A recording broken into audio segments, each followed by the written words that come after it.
Alam niyo ba na para sa mga congressman, sapat na raw ang sinasahod ng mga manggagawa sa isang buong araw. So kung manggagawa ka sa Metro Manila na sumasahod ng 610 pesos, okay na raw yun, sapat na raw yun. Hindi kasi gumugulong sa Kongreso yung panukalang batas na magtataas ng 100 to 150 pesos sa arawang sahod ng mga manggagawa.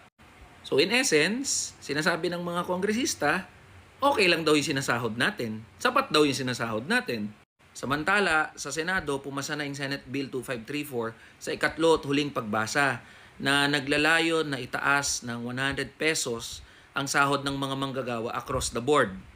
Pero hindi pa rin ito magiging ganap na batas dahil nakatenga pa rin yung counterpart nito doon sa Kongreso. Kasi pinagdedebatihan pa rin hanggang ngayon ng mga congressman kung dapat daw ba na itaas yung sahod nating mga manggagawa. Alam nyo, okay at katanggap